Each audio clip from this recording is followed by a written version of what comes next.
Good morning my dear students. Today we will start our new lesson. हम अपनी Gunjan book का lesson number 6 start करने जा रहे हैं, जिसका नाम है एवरेस्ट के साथ मेरी भेंट। What is the name of the lesson? Everest के साथ मेरी भेंट।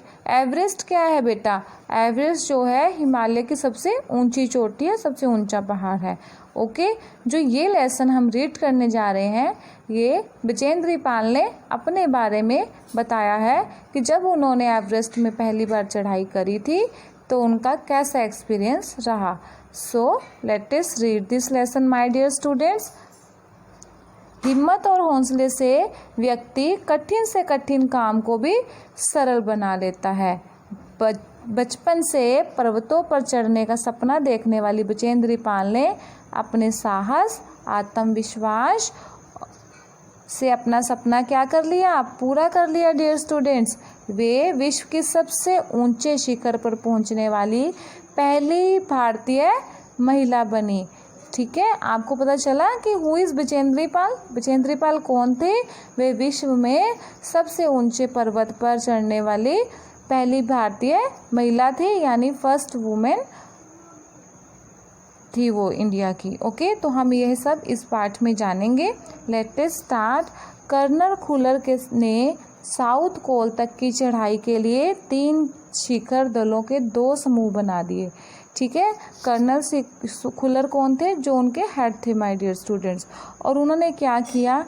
अलग अलग जगहों पे पहुंचने के लिए 2 समूह बना दिए, यानी कि ग्रुप्स बना दिए। मैं सुबह 4 बजे उठ गई हूँ। मैं क्या, कौन बोल रहा है? बचेंद्री पाल बोल रही हैं अपने बारे में। ओके, सो मैं सुबह 4 बजे उठ गई, बर्फ़ पिघलाई और चाय बनाई। कुछ बिस्किट और आधी चॉकलेट का हल्का सा नाश्ता कर मैं 5:30 बजे अपने तंबू से निकल पड़ी। माय डियर स्टूडेंट्स, ये लेसन बहुत इंटरेस्टिंग होने वाला है, सो ध्यान से करेंगे। अंग्रेजी ने मुझसे पूछा क्या मैं उनके साथ चलना चाहूँगी। मुझे उन पर विश्वास था और साथ साथ मैं अपनी आरोहण की क्षमता और कर्मठता के बारे में भी आश्वस्त थी। सुबह 6:20 पर जब अंग्रेजी और मैं साउथ कोल से बाहर निकल गए तो दिन ऊपर चढ़ आया था। हल्की हल्की हवा चल रही थी और ठंड बहुत अधिक थी। ठीक है, जो बड़े बड़े पहाड़ होते हैं ना, वहाँ पे बर्फ़ होती है बहुत ज़्यादा। तो जो क्या है, जैसे जैसे दिन निकलता है बर्फ़ पिघलती है और ठंडी हवाएं चलती हैं। ओके, सो हमने बगैर रस्सी के चढ़ाई की। अंग्रेजी एक निश्चित गति से ऊपर चढ़ते गए। मुझे भी उनके साथ कोई कठिनाई नहीं हुई। ठीक है, लेट अस प्रोसीड। अगले पेज की तरफ बढ़ते हैं हम बेटा। Let us start this reading. जमी हुई बर्फ़ की सीधी और ढलाऊ चट्टानें इतनी सख्त और भुरभुरी थी मानो शीशे की चादर बिछी हो। कैसी लग रही थी बर्फ़? कि मान लो कि कोई शीशे की चादर बिछी हुई है, क्योंकि वो बिल्कुल क्लीन होती है, साफ़ होती है। हमें बर्फ़ काटने के लिए फावड़े का इस्तेमाल करना पड़ा। फावड़ा क्या होता है? जो बर्फ़ को, मतलब बर्फ़ के बीच में करके फिर ऊपर चढ़ा जाता है। ठीक है, अपने आप का वो उसके जो स्पोर्ट ली जाती है बच्चे। 2 घंटे से कम समय में ही हम शिखर कैंप पे पहुंच गए। कितने समय में? 2 घंटे से भी कम समय में। जो अंग्रेजी ने पीछे मुड़कर पूछा क्या तुम थक गई हो? मैंने जवाब दिया नहीं। किसने जवाब दिया? बचेंद्री पाल जी ने जवाब दिया। यह सुनकर वे बहुत अधिक आश्चर्यचकित और आनंदित हुए। फिर थोड़ी चाय पीने के बाद हमने पुनः चढ़ाई शुरू की। लहाटू एक नायलन की रस्सी लाया था, तो अंग्रेजी और मैं रस्सी के सहारे चढ़े, जबकि लहाटू एक हाथ से रस्सी पकड़े हुए बीच में चला। तभी लहाटू ने गौर किया कि मैं इन ऊंचाइयों के लिए आवश्यक 4 लीटर ऑक्सीजन की अपेक्षा कम ऑक्सीजन, यानी कि लगभग 2.5 लीटर प्रति ऑक्सीजन के अनुपात से लेकर चढ़ रही थी। मेरे रेगुलेटर पर जैसे ही उसने ऑक्सीजन की आपूर्ति बढ़ाई, मुझे चढ़ाई कठिन जो है वो आसान लगने लगी। चढ़ाई क्या होता है, जैसे जैसे हम बेटे पहाड़ों में ऊपर चढ़ते जाते हैं वहाँ पे क्या होता है, ऑक्सीजन जो है कम होती रहती है। तो जब हम पहाड़ों पे चढ़ते हैं तो जो जितने भी ये पर्वतारोही होते हैं, जितने भी लोग ये पहाड़ों पर चढ़ने की कोशिश करते हैं ऊंचे ऊंचे शिखर पे, तो ये अपनी ऑक्सीजन लेके जाते हैं। तो जो बचेंद्री पाल थे उनका वहाँ पे क्या होना चाहिए था, ऑक्सीजन का वो 4 लीटर के अनुपात में होनी चाहिए थी, लेकिन वो 2.5 लीटर में ले रही थी। तो क्या हुआ, उनको क्या हो रहा था, प्रॉब्लम हो रहा था सांस लेने में। ठीक है, अगर ऑक्सीजन नहीं होगी तो सांस लेने में तो प्रॉब्लम होएगी, है ना। ऐसे ही दक्षिणी शिखर के ऊपर हवा की गति बढ़ गई थी और उस ऊंचाई पर तेज हवा के झोंके भुरभुरे बर्फ के कणों को चारों तरफ उड़ा रहे थे। जैसे ही वहाँ पे हवा शुरू हुई तो क्या हुआ, बर्फ भी उड़ने लगी साथ साथ, जिससे क्या है, दृश्यता विजिबिलिटी, मतलब दिखाई नहीं जो है बराबर नहीं था, मतलब कुछ दिख नहीं रहा था। मैंने देखा कि केवल थोड़ी देर के बाद, यानी कि कुछ टाइम के बाद ही, कोई ऊंची चढ़ाई नहीं है, ढलान एकदम सीधी हो गई और मेरी सांस मानो रुक गई। मुझे लगा कि सफलता बहुत नज़दीक है। इससे उन्हें क्या लगा, उन्हें डर नहीं लगा कि अब मेरी सांस रुक गया, उन्हें ये लगा कि ज़रूर ही हमारी जो है उसका क्या आने वाला है, चोटी आने वाली है, शिखर आने वाला है, टॉप आने वाला है हमारे पहाड़ का।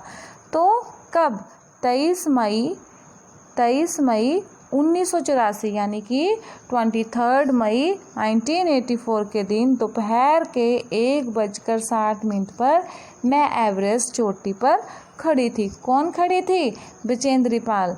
तो एवरेस्ट की चोटी पर पहुंचने वाली प्रथम महिला थी। कौन थी वो, एवरेस्ट की चोटी पर, माउंट एवरेस्ट की चोटी पर पहुंचने वाली सबसे पहली लेडी थी, वो इंडियन लेडी थी। एवरेस्ट की चोटी पर इतनी जगह नहीं थी कि 2 व्यक्ति साथ साथ खड़े हो सकें। चारों तरफ हजारों मीटर लंबी सीधी ढलान को देखते हुए हमारे सामने मुख्य प्रश्न सुरक्षा का था। सबसे पहले क्या है, हम कोई भी काम करते हैं तो सबसे पहले अपनी सेफ्टी होती है डियर स्टूडेंट्स। सो हमने फावड़े से पहले बर्फ़ की खुदाई कर अपने आप को सुरक्षित रूप से स्थिर किया। ठीक है, अगर हम बिना खुदाई किए ऐसे ही खड़े होंगे तो क्या होता है, बर्फ़ जो है ना बहुत जल्दी जो है वहाँ पे स्लिप हो जाते हैं, वो स्लिपरी होती है, उसके ऊपर आप चल नहीं सकते हो, आराम से खड़े नहीं हो सकते हो। सो इसके बाद मैं अपने घुटनों के बल बैठी, बर्फ़ पर अपना माथा टेक कर मैंने सागर माथा के ताज का चुम्बन किया। बिना उठे ही मैंने अपने थैले से हनुमान चालीसा और दुर्गा माँ का चित्र निकाला, इन्हें अपने साथ लाए, लाल कपड़े में लपेटा और छोटी सी पूजा करके इनको बर्फ़ में दबा दिया। डियर स्टूडेंट्स, हर किसी का अपना अपना स्टाइल होता है ना।